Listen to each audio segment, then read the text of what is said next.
La vida no es perfecta, se habrán dado cuenta. Tiene sus accidentes, tiene sus cascadas, tiene sus escombros que hay que tratar de saltear. Pero la vida tiene significado. La vida significa algo. Ese es el gran juego de la existencia, encontrar el significado. Y la gente que está triste, la gente que está deprimida, no siempre tiene secretos oscuros, sino que tiene una carga abrumadora de no encontrar el significado de la vida. Cuando pierdes el significado de la vida, empiezas a ponerte triste y te puedes mudar, puedes cambiar de empleo, cambiar incluso de cónyuge, pero la nube esa oscura que está sobre ti parece que nunca se muda, como que te siguiera a todas partes, porque la tristeza, la depresión es un estado del corazón, no es una cuestión situacional. Si se arregla esto, sería feliz. No, eso es lo que pensamos. No obstante, la tristeza es una nube que se posa sobre nosotros y nos define. La depresión es un camino a través de la oscuridad. La depresión es una enfermedad devastadora del espíritu. A mi humilde criterio, es la enfermedad más corrosiva, más profunda para el alma, porque viene desde adentro, es como un tumor. Un consejero dijo alguna vez: la depresión, la tristeza sin sentido o con sentido, al cabo es tristeza igual, es una agonía permanente, día tras día, noche tras noche, a nivel casi arterial. Es una agonía que no acaba, que no te da respiro. La depresión es un parásito. La depresión es algo que te chupa, te absorbe, te quita energía. Y yo sé que estás diciendo: bueno, pero yo no elegí esta situación. No te estoy condenando. Porque la depresión o la tristeza es una condición humana que no respeta la estatura espiritual de nadie. Hace relativamente poco un pastor amigo al que conocíamos se quitó la vida. Que estoy hablando ya de lo más extremo de la depresión. Pero todos sorprendidos, su esposa, sus hijos, porque decía: ¿cómo no lo vimos venir? Se suponía que un pastor no se deprime. ¿Cómo que no? Si yo veo a los héroes de la fe deprimidos, y la lluvia cae sobre justos e injustos, y la depresión también. Veo a Moisés, escucho esta metáfora de la depresión y dice: solo no puedo soportar este pueblo, la carga es demasiado grande. Números 11:14 relata esta expresión: si esta es la manera, Dios, en que piensas tratarme, será mejor que me mates. Hazme el favor y ahórrame la miseria. Este es Moisés pidiendo que Dios lo mate. No es una licencia poética que se hacía: moriré por tu amor, Romeo o Julieta. Acá quiere que Dios lo mate. Quieren que les busque otro similar. Elías. ¿Hay alguien más tremendo que Elías entre los mortales? Sin embargo, Elías dice: basta, Señor, quítame la vida porque no soy mejor que mis abuelos. Primera de Reyes 19:4. Tocaron fondo los dos tipos. Sin embargo, Dios se reúne con ambos en el monte de la transfiguración.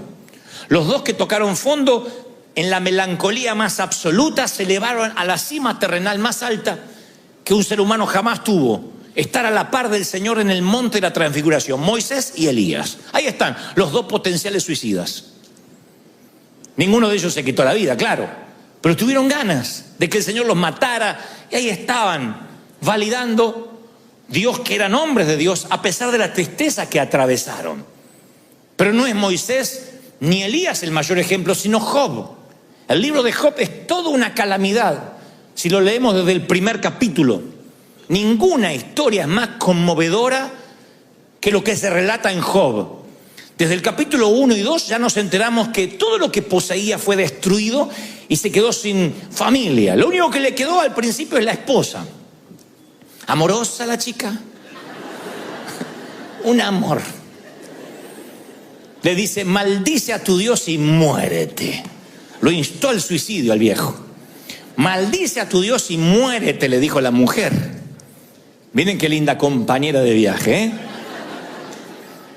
Pero Job supera las pérdidas físicas rápidamente. Lo que le preocupa a él, que es lo que nos preocupa a todos cuando pasamos tristezas, es la falta de respuestas.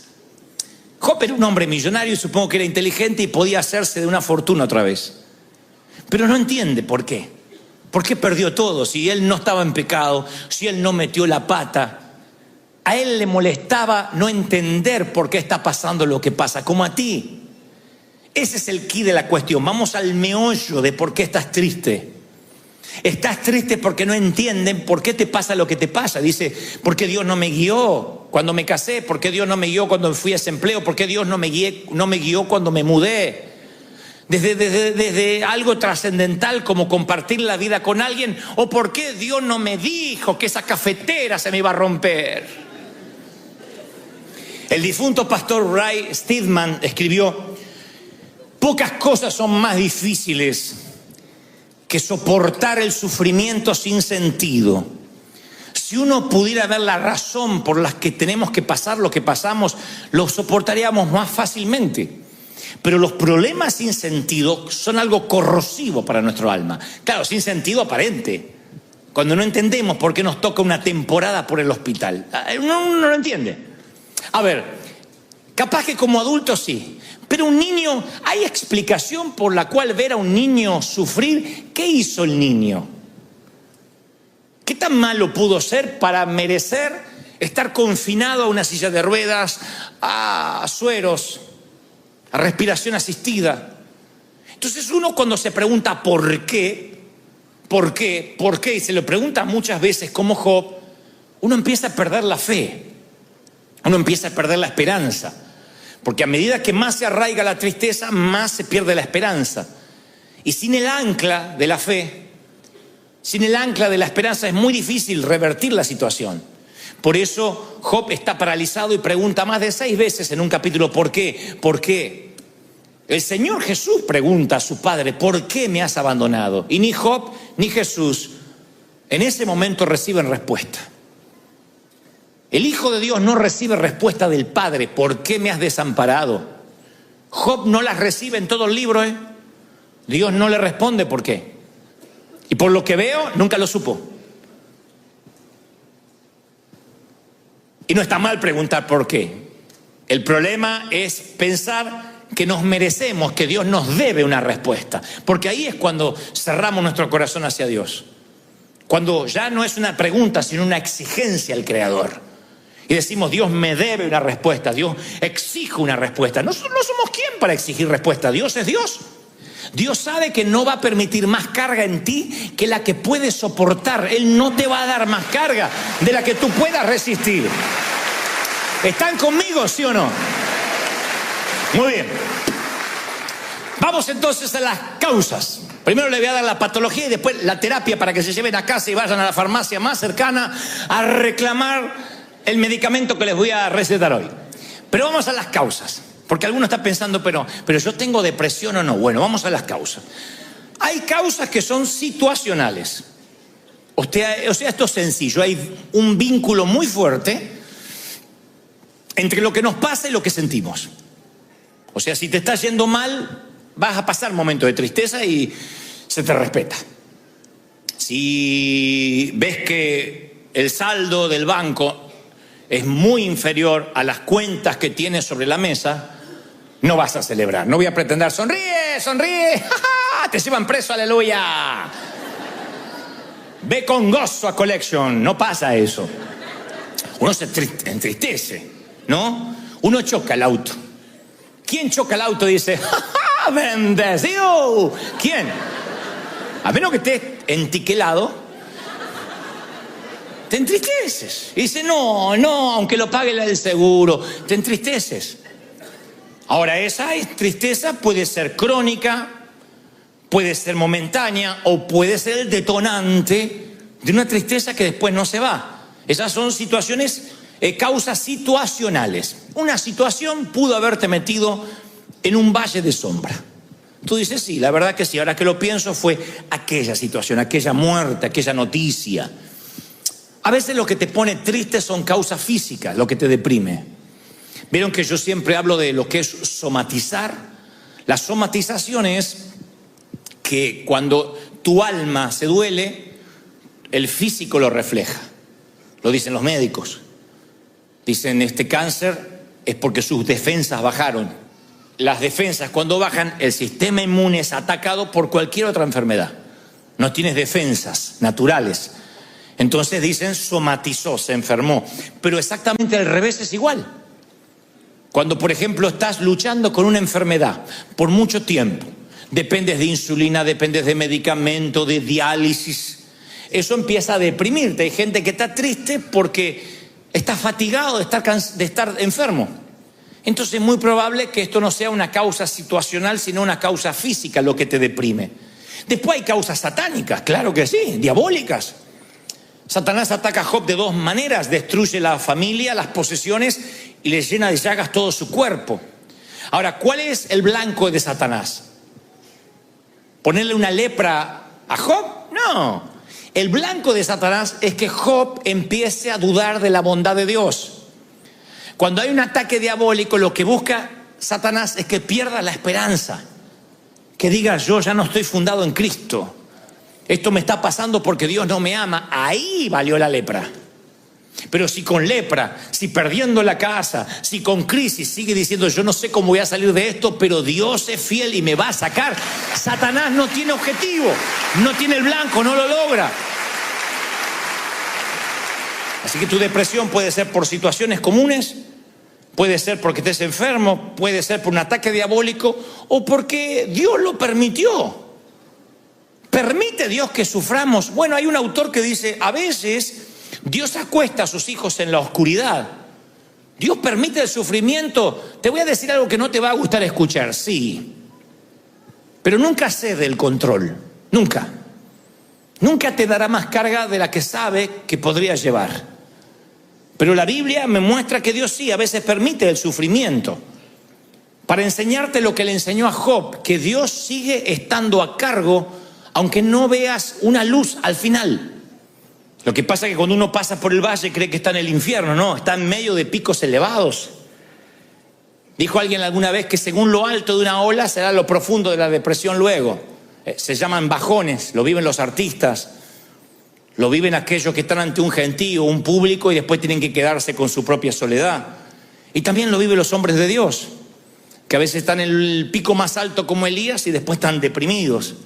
Pero lo contrario también es real, que cuando uno va por valles, por sombras, el Señor me dice que te diga, no te preocupes, no vas a terminar ahí. Yo voy a elevarte a zonas elevadas, vas a ir a picos altos, te voy a bendecir, te voy a prosperar, te voy a levantar. ¿De verdad lo crees, sí o no? Muy bien. Ya más o menos vimos cuáles pueden ser las situaciones. Causas situacionales, físicas, ataque del diablo, permisos de Dios. Y entonces, ¿cuál es la terapia? ¿Cómo salimos de la depresión? ¿Quieren saber cómo salir de la depresión rápido, así, instantáneamente? Bueno, no hay manera instantánea de salir rápido, hay unos cuantos pasos. Hay algunos principios que son bíblicos. El primero, revela tu tristeza, sé honesto, sé honesta. Job es un modelo de transparencia. Dijo Job, yo no puedo evitar hablar, le decía a sus amigos cuando estaba triste, ¿no? Debo expresar mi angustia, mi alma tiene que quejarse. Hay un momento que uno se cansa de ponerle buena cara a todo. Y está bien que a veces digas, sí, yo estoy triste, necesito que ores por mí. Este es un hospital del alma, no tienes que fingir. Puedes decir, estoy mal, me siento triste, ora por mí. La tristeza es parte de una de las 28 temporadas de Salomón. Así que está bien decir, estoy triste. Revela tu tristeza. Hay gente que dice, no, a mí me va todo por dentro. Te tragas eso y cuando esa amargura que no sale, se queda dentro. ¿Y qué hace? Una implosión. ¿Y saben lo que es una implosión? Es un edificio que se viene abajo hasta las bases. Una explosión sobrevives de una explosión, pero de una implosión no. Entonces no te tragues. Tienes una iglesia, tienes pastores, tienes gente amiga, dile, estoy triste, orá por mí. Porque a veces no le encuentro sentido, me siento que no valgo para Dios. Entonces, primer paso, los que están anotando la receta, habla, jetón, habla. Jetón dije. Segundo, resiste tu depresión. ¿Qué es resistir? No es confesar positivamente, no tengo. Es intencionalmente quiero salir de esta situación. El paralítico que está junto al estanque de Betesda, Jesús le dice, ¿quieres ser sano? No es una pregunta retórica. Jesús quería saber si de verdad el tipo quería ser sano o le encantaba ser paralítico. O ustedes dicen, ¿y a quién le encanta ser paralítico? Y hay gente que le encanta la autocomiseración. Hay gente que le encanta que le den. Hay gente muy necesitada en las luces de los semáforos pidiendo. Pero hay otros que le quitas el cartelito de cartón y los mandas a trabajar y se les acabó el negocio.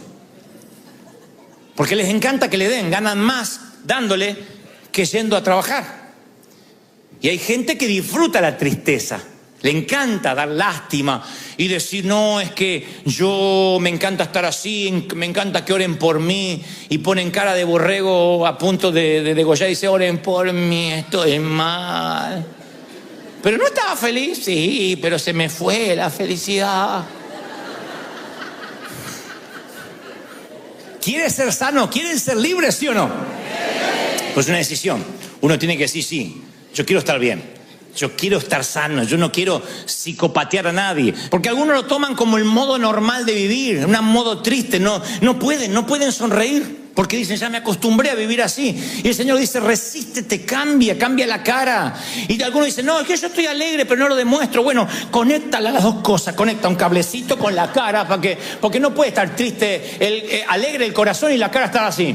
Tiene que haber algo que esté cortando ahí, un policía, la migra, algo. Sácalo. Pero que la cara demuestre que hay alegría en el corazón, que hay energía, que hay gozo. ¿Lo crees?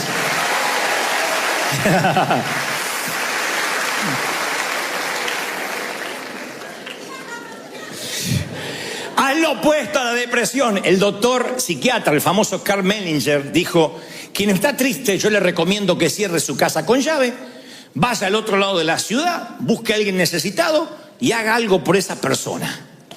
Eso te quita la tristeza. No te retires, no bajes los brazos, no te acurruques como un ovillito en la cama. No te hagas un ovillo. Dile, no, yo tengo que salir a trabajar.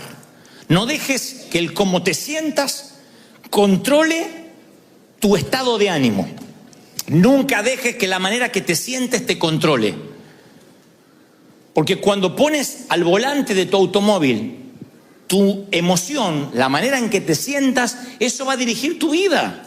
Yo no puedo permitir que las emociones manejen mi estado de ánimo. ¿Por qué? Porque soy el piloto de un avión. Imagínense que estás en el avión y sube el piloto. Ahí está. Me peleé con la bruja, mi mujer. No sé cómo voy a manejar hoy, Te baja rápido, dice tu abuela, que yo dependo de este. Yo decía que el piloto esté bien. Porque te subes a su vuelo y te tiene que llevar a casa, a destino. Entonces tú no puedes permitir que las emociones determinen quién eres. Si tú no sientes la presencia de Dios, ve tu vida cristiana en fe. Ora, ofrenda, sirve, anima, ministra, porque dice la palabra, vivimos por lo que creemos y no por lo que vemos. 2 Corintios 5:7. Vivimos por lo que creemos y no por lo que vemos. Entonces yo vivo por lo que creo. A veces siento a Dios, a veces no lo siento. A veces estoy tan seguro de la salvación y a veces digo, seré salvo. No importa, yo lo creo. A veces ofrendo sabiendo que viene la cosecha y a veces ofrendo dudando si viene la cosecha. No importa, yo vivo en fe. No permito que mis sentimientos manejen mi estado de ánimo. Me congrego con ganas y sin ganas. Sirvo al Señor con ganas y sirvo sin ganas. Ahora, Job llega al final de la vida y dice, Él sabe dónde yo voy.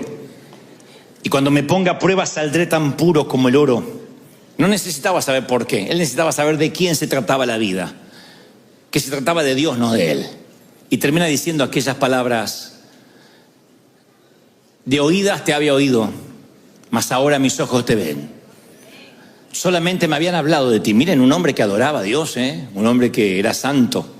Reconocer que de Dios había conocido de oídas, pero que ahora lo había conocido. Nunca Dios le respondió. Nosotros sí sabemos por qué pasó lo que pasó. Él nunca supo. Se enteró en los cielos, no antes. Pero el final de la historia le redimió la biografía. Siempre lo que pase al final valida el resto. Siempre. Tú miras una película llena de complicaciones y el final está bueno, te vas feliz del cine. En cambio hay una historia que parece muy bonita, Romeo y Julieta de Shakespeare, y al final termina en una tragedia. Yo prefiero las otras, las que tienen muchas complicaciones, pero que al final siempre gana. Y nosotros ya hemos leído el guión, el script, el libro, y ganamos. El final va a validar la historia. Lo que te pase al final, vas a salir de la depresión. En los momentos más difíciles yo quiero que recuerdes, yo conozco esta historia, ya la viví. Y aunque me toque llorar, bienaventurado aquel que pase por el valle de lágrimas y lo transforme en fuente, lo transforme en alegría, porque el Señor enjugará todas lágrimas, las va a secar. Él las va a enjugar, Él las va a secar. ¿Lo crees de verdad? ¿Lo crees? Sí, ¿verdad? Y es el final de la historia. El final siempre es bueno. Tú me dices, ¿qué elegirías? ¿Una vida feliz y un mal final? 40 años de felicidad, 50. Y un final desastroso, solo, triste. O al revés, una vida compleja y un final maravilloso. Tú dices, ¿para qué quiere un final si no pude disfrutar la vida? Yo elijo el final. Las películas me encantan así. No importa cuánto Rocky Balboa caiga en la lona, yo siempre sé que si es una película de Rocky, él ganará el último round.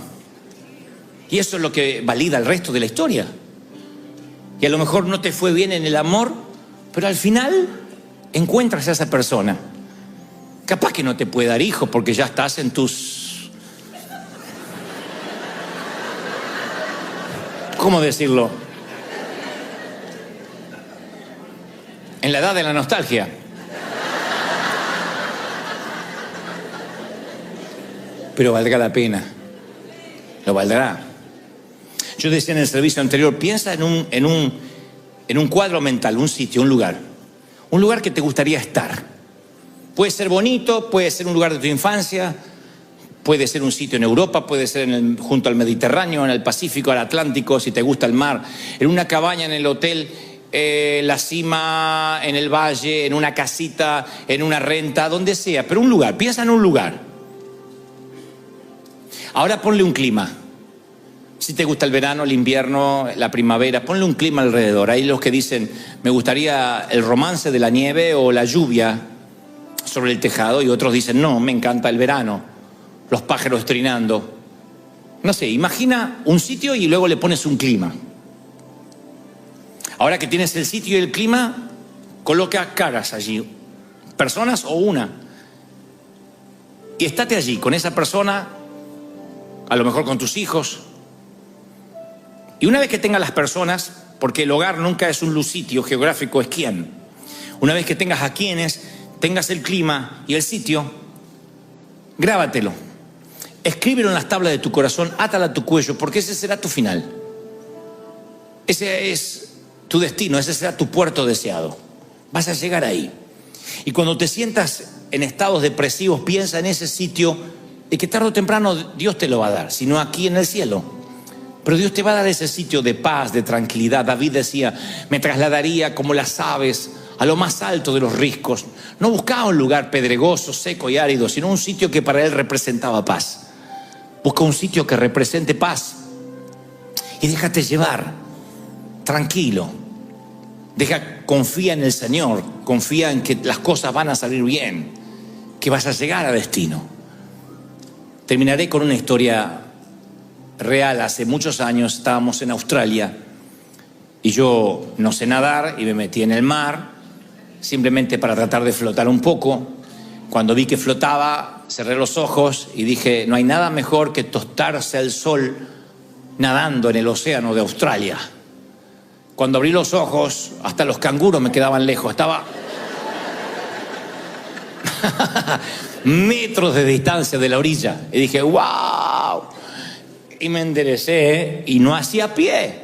Y supe que me iba a ahogar. Lo supe. Así que hice lo que toda persona que no sabe nadar hace. Empecé a moverme ampulosamente y me chupaba para abajo la corriente. Lo conté en el primer servicio y pusieron la misma cara que ustedes. Y estoy acá, obviamente que... Estuve 3 días muerto, alabado sea Dios.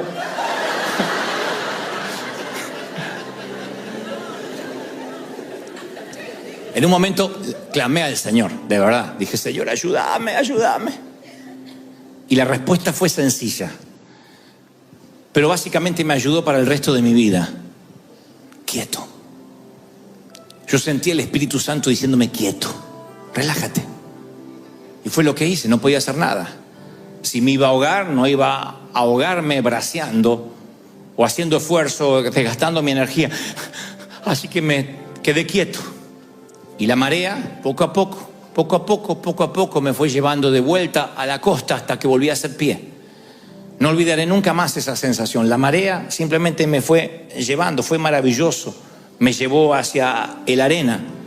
En vez de hundirme, la marea me llevó a casa. Todo se trata de confiar y esperar. Cuando estés triste, descansa en el Señor. Confía de que el final de la historia va a estar bien. Descansa y tu espíritu llegará a casa. Porque, damas y caballeros, todas las mareas del mundo conducen a Él. Todos los dolores, todos los hospitales, los panteones, los divorcios, las enfermedades, las infidelidades, las traiciones, el dolor, las metástasis, todo conduce a Dios. Todos los caminos conducen a Dios. Nada más que braceamos y peleamos. Descansa en Él, confía en Él, estate quieto y yo cuidaré de ti. Si Él cuida de las aves, cuidará también de ti. ¡Aleluya! Celebra a ese Rey maravilloso que dice, confía en mí. Yo te saco adelante. Yo te bendigo. Yo estoy contigo. Más populares a la hora de predicar, pero es un modelo, Nehemías, de avivamiento. Recuerden que Nehemías es un hombre de Dios que está reconstruyendo los muros de Jerusalén, los muros de su ciudad que estaban en escombros. Él tiene un llamado especial de reconstrucción y ese es su ministerio, su talento, su don. Él está llevando adelante, liderando el proceso de reconstrucción del templo. Y en un momento el Señor les ordena a todos que se alegren, que haya un espíritu de gozo. Esto lo está diciendo Dios. El Señor lo dijo hace años y nos lo dice hoy, puesto que por eso están las Escrituras. Dice, id y comer grosuras, que es como decir, comer carne argentina. Comer buena carne. No, pues si no diría comer tacos. No dice pupusas. Dice grosuras. O sea, buena carne. Y beber vino dulce. Acá puede ser que sea un vino rosado, un Cabernet Sauvignon, no sé. Y envía porciones a los que no tienen nada para comer. Porque día santo es a nuestro Señor. No se pongan tristes, porque el gozo del Señor es vuestra fuerza, es tu energía. Fíjense que el Señor da la fuente de energía. Y te dice cuál es. Te dice que la fuente de energía es el gozo. Es lo que te mantiene enérgico, te mantiene joven, te mantiene vital. Dice, los levitas hacían callar a todo el pueblo, diciendo, callad porque es día santo. Y el Señor decía, no, alégrense. Y todo el pueblo se fue a comer y a beber y a obsequiar porciones, repartiendo comida.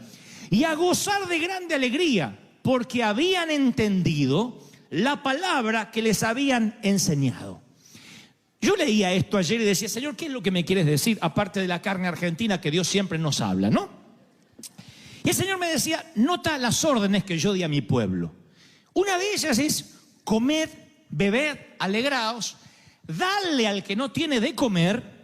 Los levitas decían, no, quédense callados, porque no hagan mucho alboroto, no hagan bulla, porque Dios es un Dios santo. Y Dios dice, no, yo creo que hagan algarabía, que beban, que coman, que disfruten, que celebren, que le den porciones a los que no tienen con grande alegría, porque eso hace un pueblo que entienden la palabra que les fue enseñada.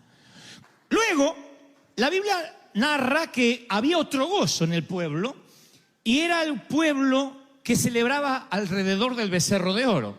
Y el Señor dice, hay que conocer, hay que tener discernimiento para saber la diferencia entre el verdadero gozo y el regocijo carnal, porque Moisés desciende del monte de estar con el Señor y dice que veía un pueblo que gritaba, había alaridos fuertes, no era voz de alarido de débiles, dice la palabra en Éxodo 32, 18, sino voz de cantar oigo yo.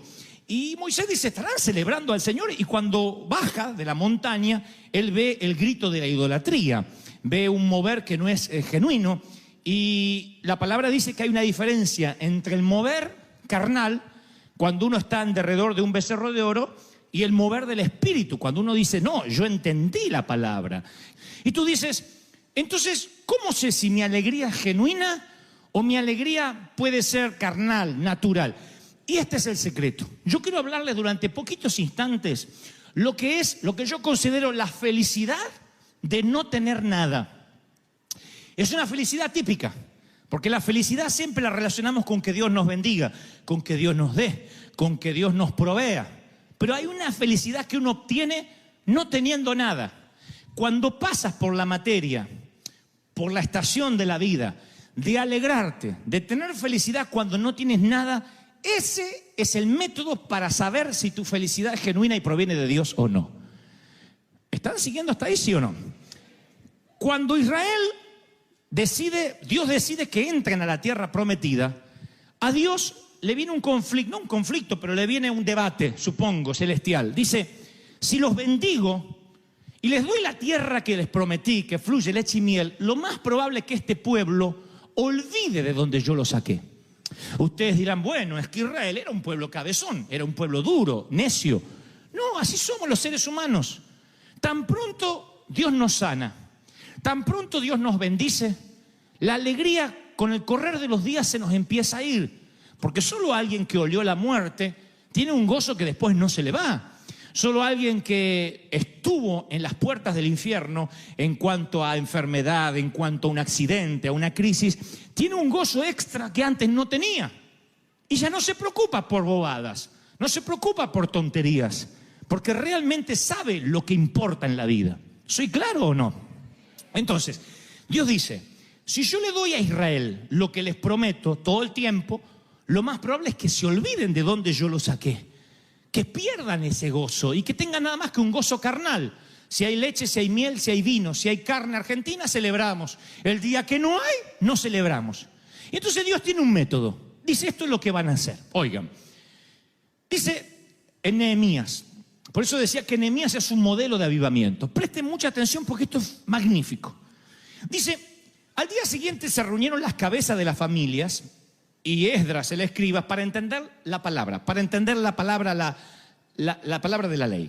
Y hallaron escrito, al leer, al predicar, que Jehová le había dicho a Moisés hace muchos años y que ya no se estaba haciendo, una costumbre que se había quedado arcaica, que ya no se hacía.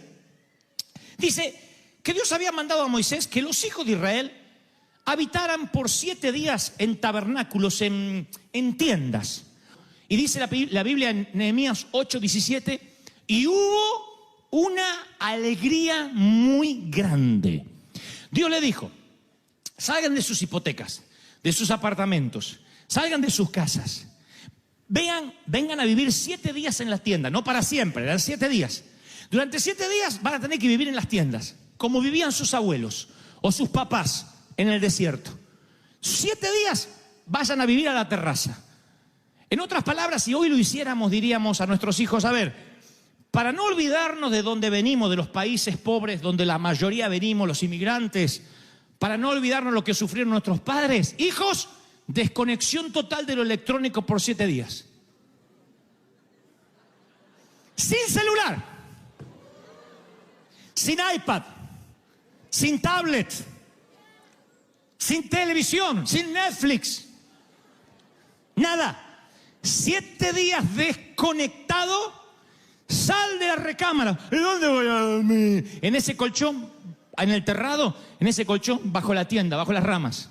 7 días, de un lunes hasta el próximo domingo. Era una orden de Dios. Y te vas a alegrar mucho de no tener nada, porque dice, y hubo gran alegría.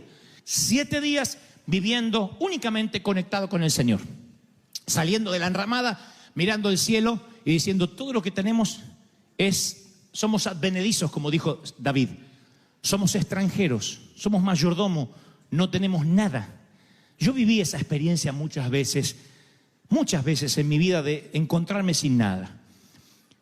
Era un muchacho petulante, agrandado como todo argentino que no fue redimido con la sangre de Cristo.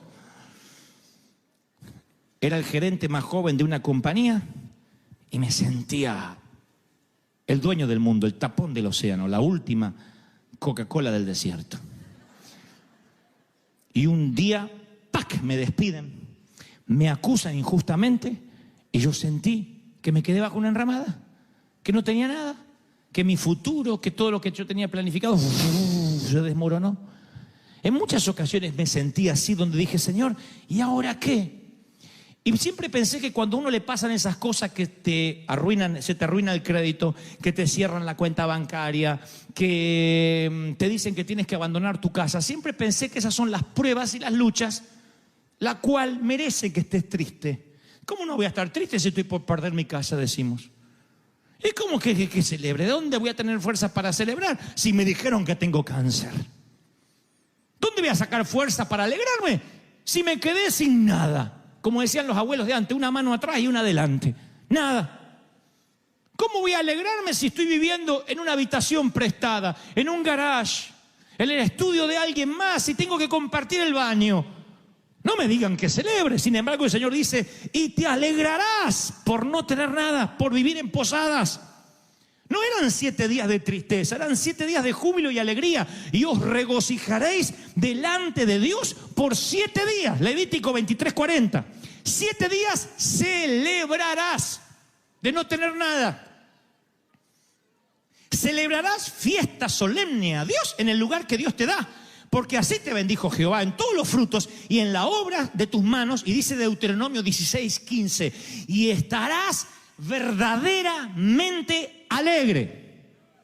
Verdaderamente alegre. Mi papá, descendiente de alemanes, alemán, él decía que rentar casa es tirar la plata. Puede ser una filosofía de vida, no la voy a discutir acá. Yo creo que si Dios te da dinero para pagar la renta, es tuyo. Un título de propiedad no te hace más o menos rico. Todos queremos tener casa propia, sí. Pero mientras tanto, en alguna eventualidad de la vida, o gran parte de la vida, te toca rentar, vivir de prestado, mientras tenga techo y comida y Dios te abastezca, alégrate por el maná diario. ¿Sí? Yo soy un hombre que siempre te va a alentar a tener lo tuyo, a prosperar, a que te vaya bien. No me gusta la vagancia de decir, bueno, no importa si no tienes nada. No, tenemos que progresar, tenemos que ir de victoria en victoria. Pero cuando esas victorias atentan a la memoria y te hacen olvidar quién eras cuando no tenías a Dios, es una de las cosas más peligrosas que nos puede pasar. Y por eso, en términos espirituales, Dios a veces nos quita de esa comodidad y nos lleva a vivir a tabernáculos en la azotea, en enramadas. Y son tiempos de mesetas que nos hacen reflexionar. Nadie reflexiona mejor que entre las paredes de un hospital. Nadie reflexiona mejor que recorriendo la grama de un cementerio. Es allí cuando nos empezamos a cuestionar cosas de la vida. Si no, el tedio, la rutina, nos envuelve de manera tal que nos olvidamos por qué estamos viviendo. Trabajamos, pagamos deuda, trabajamos, pagamos deuda, vamos de vacaciones y después necesitamos vacaciones para recuperarnos del cansancio de las vacaciones, porque venimos más cansados que cuando nos fuimos. ¿Por qué? Porque de pronto el tedio de la prosperidad nos hace olvidar lo que realmente vale la pena. Dice la palabra que los 7 días de la azotea o de estar bajo una enramada tipificaban 70 años del lapso de la vida humana. Era el método de Dios para recordarles a todos que la vida es temporal. Y conforme ellos iban mirando la enramada y veían que las ramas se marchitaban, eso los hacía pensar en el deterioro de la vida, de la salud, de la fortaleza, porque Dios quería que sus mentes y sus corazones estuviesen puestos en la eternidad. David era multimillonario, el rey David. Era uno de los reyes más millonarios que jamás tuvo la historia. Sin embargo, él dice, porque forastero fui, soy advenedizo. Advenedizo significa extranjero, inmigrante de por vida, de paso. Él sentía que aunque era rico, él estaba de paso, porque había entendido lo que era la eternidad. Por la fe, Abraham, siendo llamado, salió del lugar que había tenido como herencia, sin saber por dónde iba. Por la fe, habitó como extranjero en la tierra prometida, morando en tiendas, sabiendo que tenía una promesa, pero por la fe murieron estos sin haber recibido nada, solamente mirándolo de lejos, creyéndolo, saludándolo, confesándolo. No nos olvidemos que los profetas se murieron creyendo que Cristo iba a venir, que venía un Mesías. Nosotros hoy miramos la cruz para atrás. El Mesías vino, murió y resucitó. Ellos miraban para adelante. Algún día va a venir un Mesías a morir y resucitar. Y la mayoría se murió, o acaso todos, sin verlo. Dice, ellos buscaban una patria, dice la Biblia en Hebreos, sabiendo de dónde habían salido y tenían quizás añoranza de volver, pero anhelaban algo mejor, anhelaban una ciudad eterna que nunca pudieron ver. Nunca pudieron ver y sin embargo creyeron, nunca falló su fe, nunca pudieron ver esa tierra prometida. Mi pregunta es, ¿y si nunca pudieras ver esa esperanza que tienes, aún así seguirías gozoso? Porque tu vida es eterna, no es solamente lo temporal de aquí. La vida, dice Max Lucado, genial escritor, es semejante a dos constructores.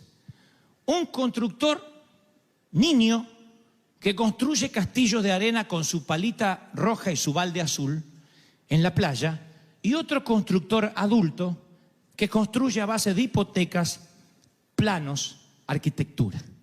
De eso se trata la vida, de dos constructores, véanlo, el niño con la palita roja, el balde azul, y el hombre construyendo con sus líneas de crédito y sus préstamos bancarios. Los dos construyen igual, a los dos les pasará lo mismo, excepto que el niño conoce las reglas de juego y el adulto no. El niño cada mañana que está cerca de la playa va y construye su castillo de arena. Y empieza a construir sabiendo que al final del día el océano se va a devorar su construcción. Aún así construye cerca del mar y construye su gran castillo con su palita y trae arena húmeda y construye una gran creación. Su padre le dice, niño, el océano se llevará todo, promediando la media tarde. Aún así el niño sigue construyendo. Y cada hora que va pasando, el océano rompe su ola más cerca que la anterior. El gran quebrantador hace... y le va alertando al niño que se llevará su construcción a lo profundo del océano. Así que el niño, cuando termina de construir, lo que hace es alejarse y esperar que el océano haga... y destruya las primeras torres. El niño suele celebrar. ¡Woo-hoo-hoo! Ahora se lleva la torre más grande.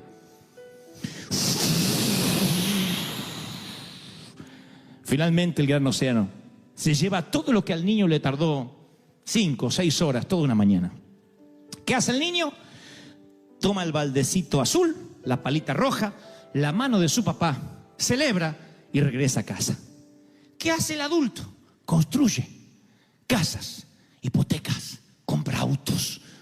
Tengo que tener una casita propia. Y el océano, año tras año, que lo cumpla feliz. Que lo cumpla, que lo cumpla. Duele acá. La cintura molesta. La vista no es lo mismo. Empiezas a alejarte así,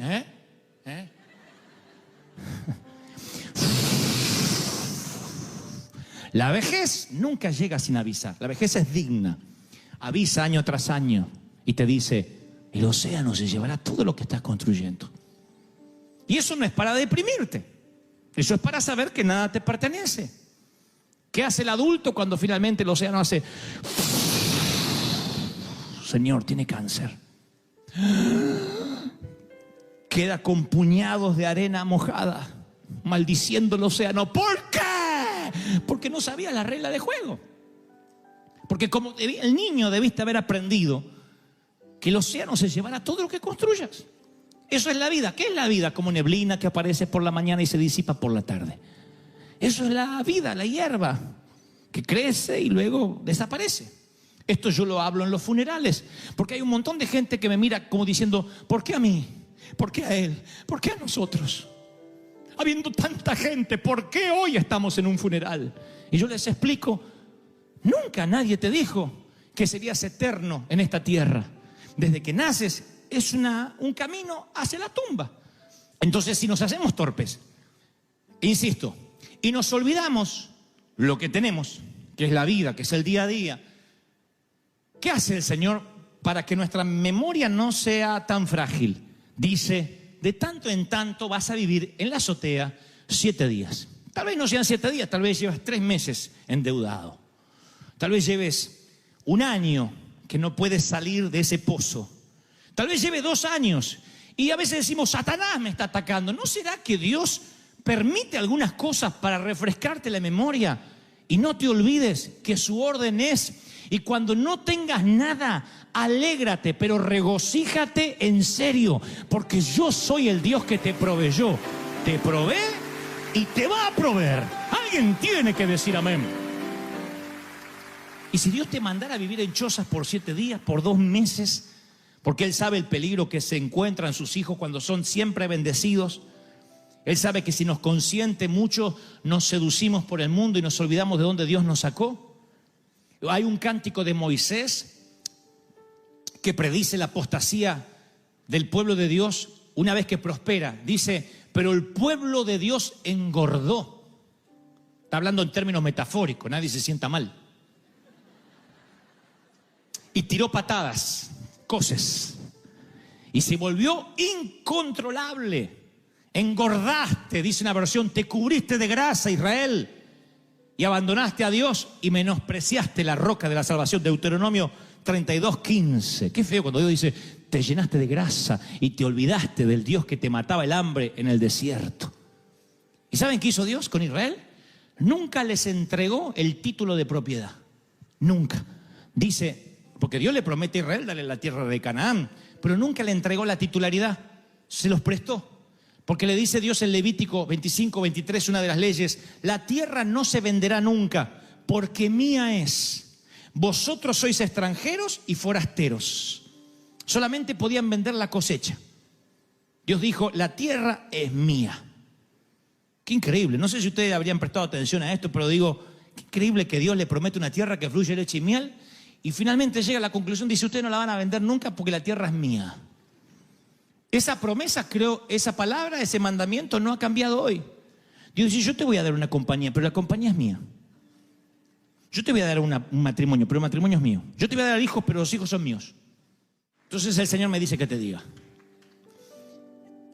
que el problema no fue lo que te pasó en el banco, o con el empleo, o con las deudas. El problema es cómo reaccionaste cuando eso te pasó. Y el Señor me dice que te diga que no le gustó cómo reaccionaste. Porque tomaste los puñados de arena. ¿Por qué? Y Dios dice, ¿qué obligación yo tengo de prosperarte y bendecirte? ¿Qué? ¿Dejas de adorarme? ¿Tu gozo depende de eso? ¿Del castillito de arena? ¿Pensaste que te ibas a llevar algo? A esta edad, dicen algunos, no puedo volver a empezar. ¿Y por qué no? ¿Sabe la edad que tenía Abraham cuando Dios le dijo, deja todo y sígueme por fe donde yo te voy a decir? ¿Cómo le explica eso a la esposa de uno? No sé cuántos están casados, pero ¿cómo uno le explica eso a la mujer? Dios me habló anoche y nos tenemos que ir. ¿A dónde, viejo? Abraham dice, no sé. Dios me dijo que dejemos todo y que nos vayamos, que Él nos va a bendecir. Miren qué grado de fe. Con razón Abraham es un héroe de la fe.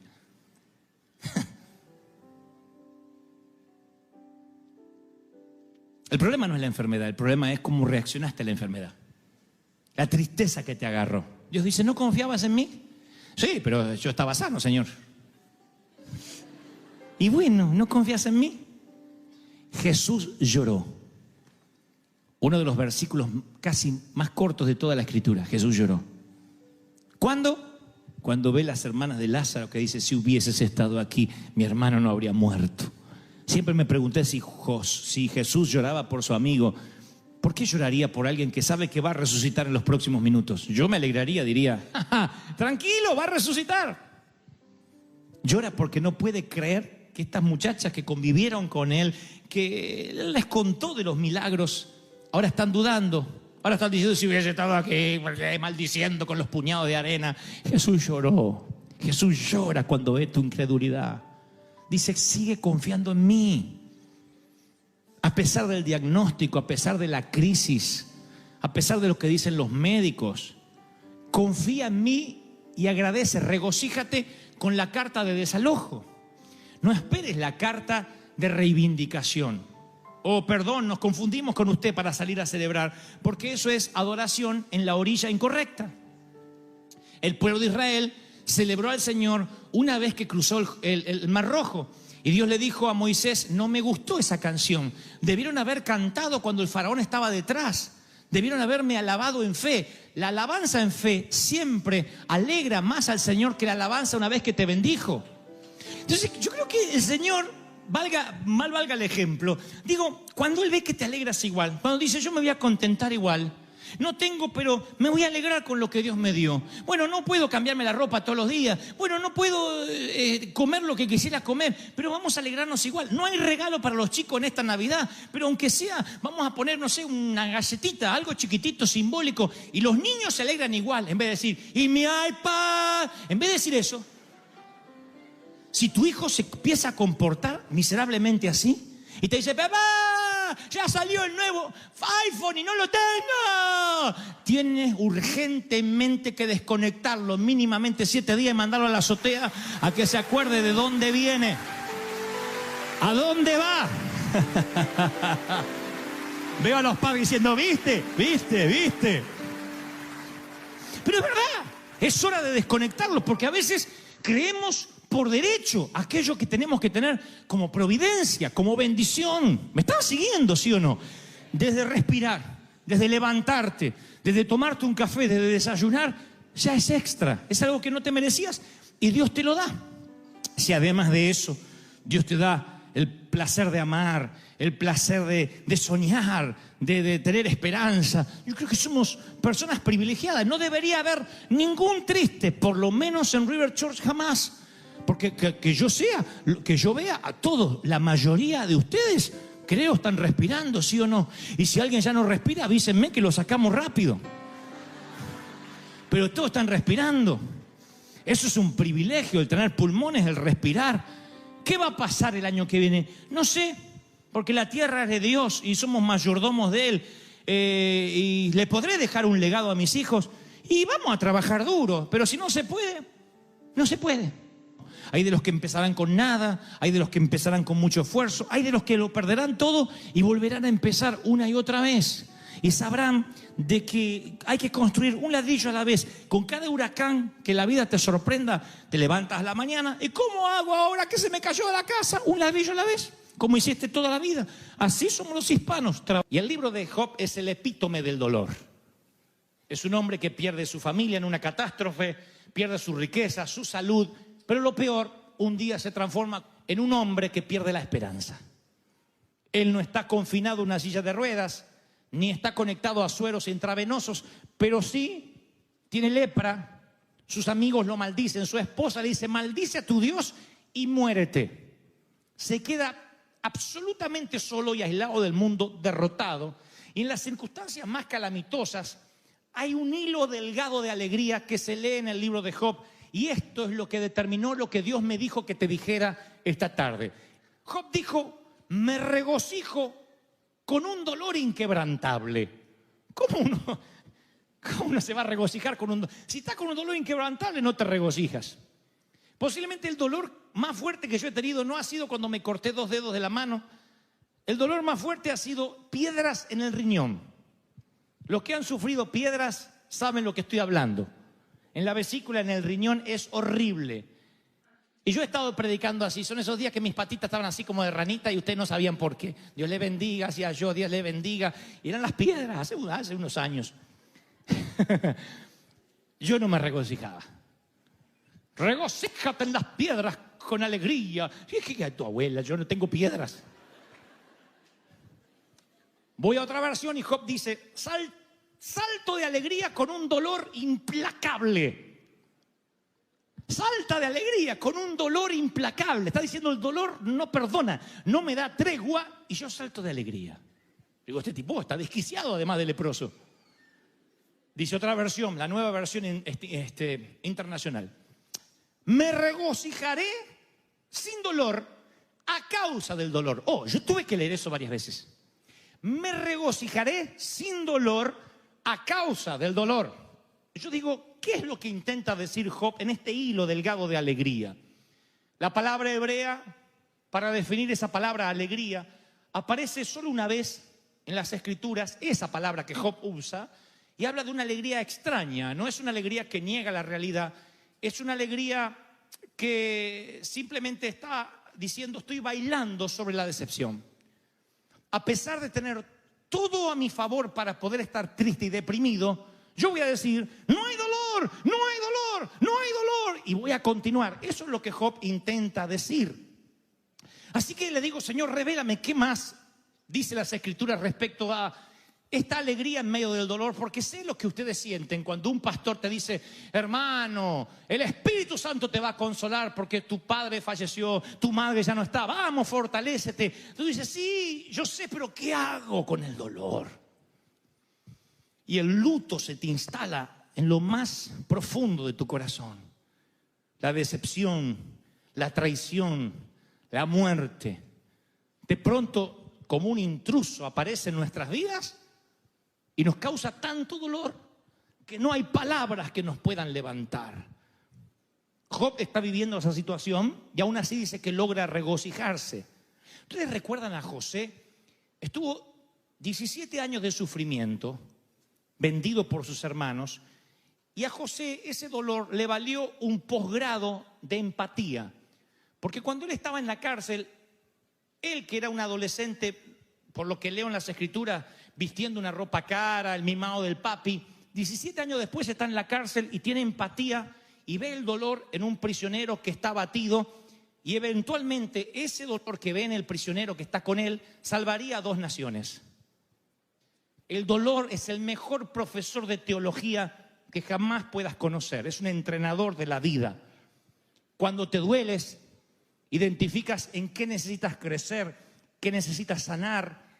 Y por sobre todas las cosas, oigan lo que te diré. Oye lo que te diré. Reordenas tus prioridades como ninguna otra eventualidad de la vida podría ordenarla. El dolor te otorga un posgrado, te enseña, te reorienta. Y yo voy a muchos protagonistas principales de las Escrituras. Veo a un Job que perdió todo, a Sara luchando con esterilidad, Moisés fugitivo por 40 años, David con un suegro que intenta matarlo, María Magdalena endemoniada, Pablo que tenía recuerdos de asesinato impregnados en su alma. Todos tenían algo en común: oyeron a Dios en su hora más oscura, en lo que se llama la noche oscura del alma. Ahí oyes a Dios sí o sí. No te estoy diciendo que tengas que pasar por ahí, pero las oraciones más sinceras no se generan dentro de las iglesias, sino entre pasillos de hospital o la grama recién cortada del cementerio. Allí están las oraciones más sinceras. Allí es cuando la gente derrama su corazón. No está preguntando cómo devorar, cómo está mi vida. Clamas, no, Señor, ayúdame. Yo he visto gente enorgullecerse de ser atea, clamar a Dios con desesperación en los pasillos fríos de un hospital, ante un diagnóstico, ante una noche oscura. Entonces, yo cuando veo, insisto, a los personajes bíblicos pasando sus horas oscuras, me pregunto por qué transitaron, por qué pasaron por allí. Y me doy cuenta que había una lección que Dios estaba tratando de enseñarle. Y el mismo Dios que le da lecciones a Jonás, estando en el vientre del infierno o en el vientre de un pez, es el mismo Dios que a lo mejor quiere hablarnos y no sabe cómo llamar nuestra atención. Porque tú puedes ignorar una puerta abierta, ignorar un sueño, ignorar la prédica del pastor, ignorar lo que Dios te está diciendo, susurrando, pero no puedes ignorar el dolor, ¿verdad? No lo puedes ignorar. Tú no puedes ignorar un dolor en los huesos, un dolor en el vientre, un estómago inflamado, dolores en los huesos. Tú no puedes ignorar la fiebre, no la puedes ignorar. Está allí y dices, ¡ay! Hasta me afecta el carácter. Y Dios usará todos los métodos posibles. No digo que Él generará el dolor, pero sí lo utilizará para llamar nuestra atención. Dios quizás tenga que sacarte de un comportamiento adictivo, tenga que sacarte de una situación adversa. Hay gente que está en una relación abusiva y no puede salir de esa relación abusiva con un marido golpeador si no pasa por el dolor. No digo que la tengan que golpear, digo el dolor del alma. Si no pasa por el dolor y tiene un confrontamiento con la parte más oscura de lo que está viviendo, a lo mejor no sale más de una relación viciosa. Otros, a lo mejor, si no hubiese sido por el dolor, no estarían aquí, en los Estados Unidos de América. El dolor le hizo a algunos cruzar las fronteras.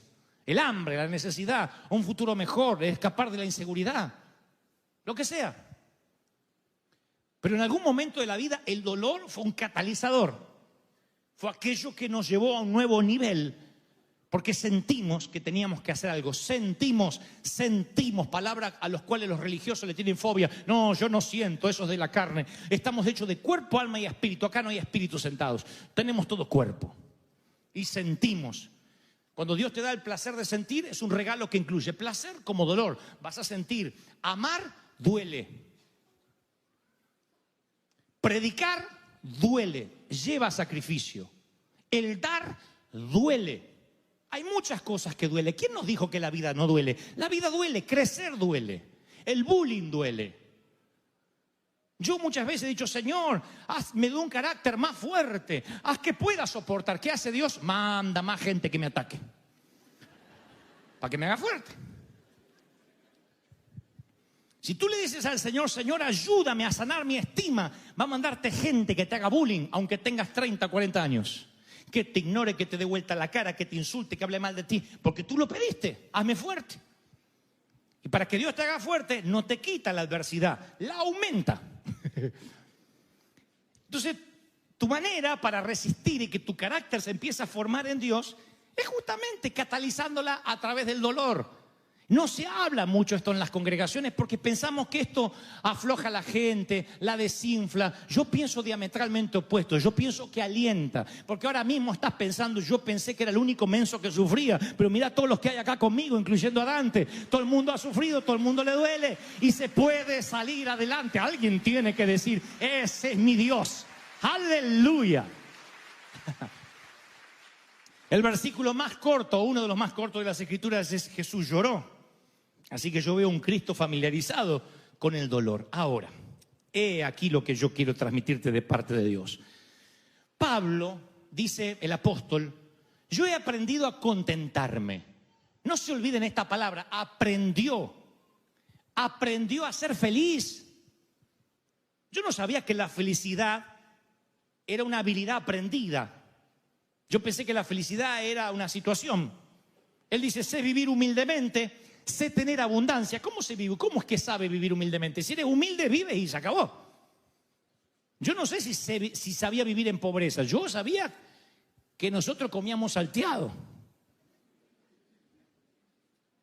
Que poníamos un huevo así y se partía al medio y para donde se dividía agarraban los hermanos y el otro se quedaba mirando. Era un juego. ¿Quién agarra el huevo? ¿Qué voy a saber vivir? Ahora Pablo dice, yo sé vivir en abundancia también. Hay que aprender para vivir en abundancia. ¿Quién necesita ir al colegio para ser rico? Hermano, quiero donarte hoy $100,000. No, hermano, deja que aprenda primero. Todo el mundo tiene idea de cómo gastar. Casi por instinto. Sin embargo, Pablo dice, no, yo tuve que aprender a tener mucho. Tuve que aprender. No te pongas alegre que los $100,000 es una metáfora, no voy a regalarlo a nadie. Tuve que aprender a ser pobre. Aprendió a contentarse. Pablo implica que el contentamiento, ahora resulta que no era el resultado de la circunstancia, es el resultado de un estilo de vida intencionado. Ahí es cuando vuelvo a Job y entiendo, en el medio del dolor me regocijaré sin dolor. A propósito, me voy a reír aunque no tenga ganas y parezca estreñido de vientre allí. A propósito. ¿Y qué gano con esto? Bueno, como aquel que tiene que aprender a tocar el teclado y tiene que aprender las notas más básicas y empieza y dice la escala. Y uno quiere tocar un concierto, no, la escala, en todo. Si no volaste un simulador, no te dejan pilotear un avión real con pasajeros a bordo. Entonces yo creo que cuando uno dice yo voy a ser feliz de manera intencionada, es una manera de decir, Señor, aunque no entienda el dolor y lo que es más profundo, aunque el dolor no se me haya ido, yo voy a estar alegre. Regocíjate, oh hija de Sión, aquella que todavía no dio a luz. Le está diciendo a una mujer estéril, empieza a celebrar porque Vas a extender las estacas de tu tienda de los hijos que te voy a dar. Ahora, claro, uno lo lee completo y dice, pero qué lindo, ¿cómo no voy a celebrar? Pero todavía no pasó nada, a lo mejor ni marido tiene la pobre condenada. A lo mejor está sola, no tiene ni se enamoró y Dios le dice, celebra por los hijos que vas a tener. Y ella dice, pero mándame un marido, aunque sea. Pero le dice, celebra, es una, como digo siempre, una orden al mundo de las emociones. Celebra, sonríe. Porque si vienes a adorar a Dios y tu estado anímico depende de cómo te está yendo, no es adoración a Dios, es una adoración ególatra. Depende de cómo te va, adoras, y entonces no es una adoración genuina. Dios dice, tú me vas a adorar por lo que yo soy. No dejes que tus imperfecciones opaquen la perfección de Dios por la que deberíamos adorar. Tú tienes y yo tengo que adorar a Dios, aunque me vaya mal. Y tú dices, ¿qué gana voy a tener de adorar a Dios? Y Dios dice, ¿que entonces me adorás cuando te va bien? Dios no prostituye su bendición. Dios no necesita que tú le adores porque Él te da un beneficio. Dios dice, tú vas a adorarme por lo que yo soy. Así estés leproso o seas millonario, tengas un montón de hijos o seas estéril, pases por valle de sombra o de muerte, o estés viviendo en un palacete de madera aristocrática, aún así tú me vas a adorar por lo que yo soy, no por lo que te doy. Esa es la adoración pura. Y esa adoración pura se descubre en el dolor, en la escasez, en lo que te falta. ¿Estoy siendo claro en lo que Dios está hablando, sí o no? Ahora, entonces, insisto con esta idea. ¿Qué es el contentamiento? No es ausencia de dolor. Porque vivimos en un mundo imperfecto, con gente imperfecta como tú y como yo. Amén, dijo una imperfecta. Gloria a Dios. Algunos dicen, yo. Sí, están los imperfectos, los perfectos y los hipócritas. Pero todos están en el mismo sitio. Y en un mundo tan imperfecto, con gente como tú o como yo, tú tienes que entender que el dolor no edifica el carácter. Los problemas, es mentira, este dolor te va a edificar el carácter. No, los problemas y el dolor revelan el carácter. ¿Han escuchado la frase, era una buena persona pero ganó tanta plata y ahora cambió? Mentira, siempre fue mala persona, lo que pasa es que no tenía plata para mostrarlo. ¿O no? No cambia la esencia, nunca. Entonces los problemas y el dolor, ¿qué hacen? Edifican el carácter. ¿Cómo te va a edificar el dolor? A mí las piedras en el riñón no me edificó nada. ¿Qué hicieron las piedras en mí? Revelaron mi carácter. Me enseñaron a seguir predicando, a no correrme del lugar, a no decir, bueno, me tomo unas vacaciones, falto, a honrar el compromiso que hice con el Señor. Entonces reveló mi carácter. También reveló otras partes de mí. Sacó cosas de mí muy oscuras que yo no sabía que estaban ahí. Me revolcaba así por la alfombra y me dolía todo. Me acuerdo que Liliana iba manejando y se decía, ¡para! Iba manejando, agarraba una piedrita y ¡ay, Señor! Y yo, ¡ay! Decía, Señor, llévame, no quiero vivir. Hasta que llegaba a la iglesia, a la catedral, y ahí tenía que predicar. Mi carácter fue expuesto por el dolor. Uno descubre quién es cuando pasa por valle de sombra y de muerte. Tú tienes que decidir qué hacer con esos descubrimientos. Puedes reaccionar con ira, con desaliento, con negación, y no vas a poder reconstruir nada. O dices, wow, mira todo lo que Dios tiene que hacer conmigo.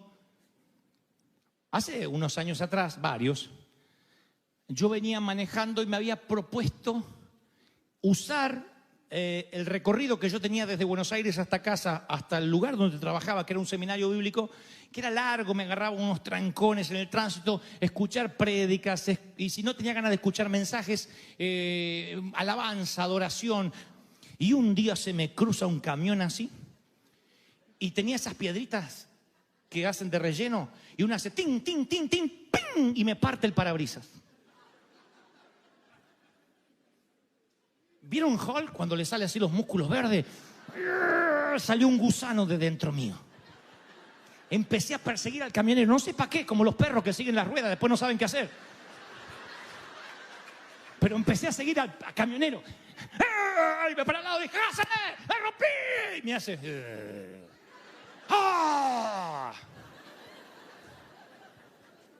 Había palomas del espíritu adentro que hicieron, ¡pum, pum, pum! Volaron todas. Buitres bajaron arriba de mi auto. Me estacioné y miré. Digo, desgraciado, me partió el parabrisas, todo el parabrisas, una piedrita. Dije, ¡ah! ¡Ah! Y me enojé tanto. Y ahí descubrí que mi seminario bíblico tenía algunas fisuras.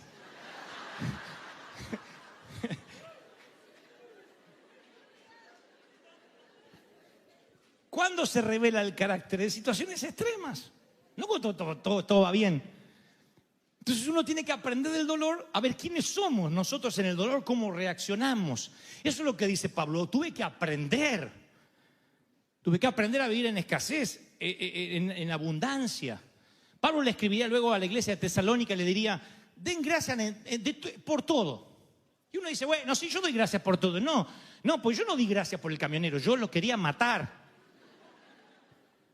Digo, Señor, si yo lo mato, está bien, porque tocó el parabrisas de un siervo de Dios. ¿No? Bueno, es lo que yo pensé.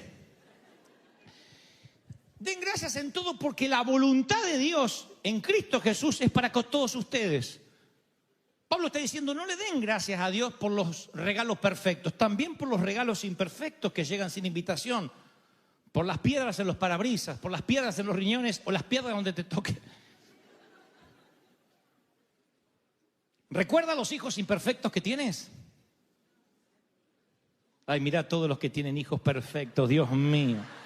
Bueno, yo recuerdo los hijos imperfectos que tenemos. Y a lo mejor ellos necesitan que le digas, sabes, estoy agradecido porque Dios te hizo así. Porque tu carácter repodrido hace que mi carácter sea expuesto y yo tenga que arreglar mi situación con Dios cada noche de mi vida. ¿Recuerdas el jefe imperfecto que te tocó?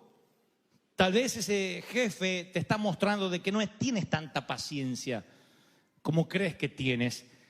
Y si tú estás esperando el compañero perfecto, el jefe perfecto, los hijos perfectos, la vida perfecta, vas a sufrir una fiebre de descontento y frustración el resto de la vida. No hay gente perfecta, no hay iglesias perfectas, no hay pastores perfectos. ¿Sabían? Tampoco, amén.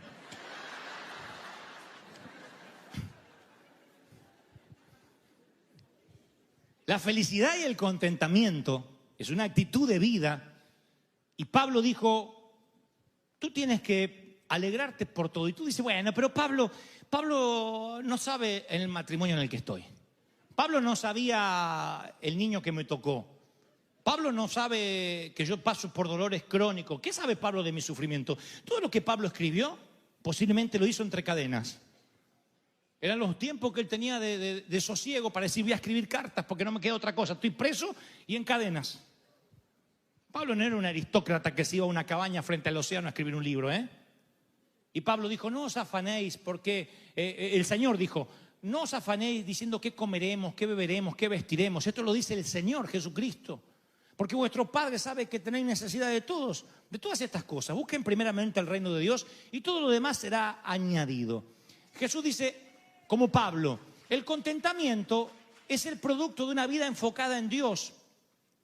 Cuando te enfocas en Dios, tú puedes estar en cadenas, pasándola mal, pero tú dices, con lo mucho, con lo poco, yo voy a aprender a alegrarme. Pero si tu gozo está regulado por tu cuenta bancaria, eres tan pobre y tan miserable que lo único que podrás amasar es una fortuna. Serás tan pobre que lo único que tendrás es dinero, si tu vida está regulada por lo que acumulas en el banco. Tiene que haber algo más que supere tus cuentas bancarias. Si tu gozo y tu alegría está por un sitio donde vives, por un lugar donde vacacionas, no sé, por dinero que tengas, insisto, por un yate que puedas amarrar a tu costa, entonces eres miserable. Porque algún día el yate no lo tendrás, el dinero se arrumbrará, todo por la ley de entropía se arruinará y tú quedarás miserable, pobre, ciego y desnudo, como el Señor diría que estamos. ¿Aún así te vas a alegrar? Claro, porque tu alegría no depende de lo que tienes. Es más, hay gente que dice, yo soy feliz porque viajo liviano. Pablo diría que la buena carrera es despojarse del peso. Él dice, ningún corredor sale a correr con peso. Tú no sales a correr una maratón con tacos altos, con un bolso, con un paraguas, porque no puedes correr. Y él dice, despojándome de todo peso. ¿Qué significa? Que rico no es el que más tiene, sino el que menos necesita. Ese es el rico. Rico es el que dice, no hay para comer, no importa, vamos a comer taco a lo pobre. O burrito, o lo que sea, vamos a hacer unos tacos con queso. Listo. No hay queso. Bueno, vamos a comer tortillas sola. Vamos a imaginarle el sabor. Y es feliz. Y otro a lo mejor se pone mal porque no le pusieron los cubiertos que él quiere comer, porque la carne no está a punto, y vive amargado. Lo que trato de decir es que tu contentamiento tiene que estar por encima del dolor, y si pierdes ese contentamiento, entonces Dios hará que transites el dolor para que entiendas a los que sufren, para que llores, aunque seas Cristo, por el Lázaro que está dentro de la tumba, para que tengas dolor, para que te conmuevas. Los predicadores que hablamos de gracia, no es porque somos libertinos, no es porque somos pecadores. Lo que hablamos de gracia es porque hemos sufrido, porque entendemos tu dolor, porque sabemos que no es fácil, porque la vida cristiana no es un paseo por el parque, porque esto es una batalla diaria. Cuesta ser santo, ¿cómo no va a costar? Por eso tenemos la gracia de Dios para darnos una ducha de gracia todos los días. Cuesta tener un carácter agradable a Dios, ¿cómo no va a costar? La vida cuesta, y estás en una iglesia donde te entendemos, donde te comprendemos, pero la gracia nos alcanza para hacernos santos. ¿Cuántos dicen, ese es mi Dios? ¡Aleluya! Y si te diera yo hoy de parte de Dios una orden al centro de las emociones y te dijera, alégrate a pesar de la suegra, alégrate a pesar de la enfermedad, ¿podrías ordenarle al mundo de las emociones que tienes que alegrarte esta tarde? Bueno, empiecen con la cara, ¿eh? A ver, yo podría, claro que podría. Che, tengas dientes o no, no importa. Ordénale a las emociones, tengo que sonreír. Entonces cambia la actitud. Ahora fíjense qué sabio que es Dios. Porque cuando uno ordena al mundo de las emociones a sonreír a pesar de la crisis, libera endorfinas, dopamina, sube las defensas. El doctor Patch Adams descubrió eso en enfermos terminales. La payasoterapia fue inventada por el doctor Patch Adams, llevado genialmente al cine a través de la interpretación de Robin Williams. Él descubrió, Patch, que cuando un enfermo terminal se reía, el cáncer que podía terminar con él en cuestión de días, a veces hacía que perdurara años o que en el mejor de los casos desapareciera. Los médicos se sorprendían. El estado de ánimo levantaba de manera tal las defensas de la persona que los dolores se iban. El dolor de hueso desaparecía, dejaba de somatizar. Por eso Dios dice, alégrate primero y yo te voy a bendecir. Empieza a hacer algo por ti mismo. A lo mejor la depresión, la bulia, el dolor tiene que ver con...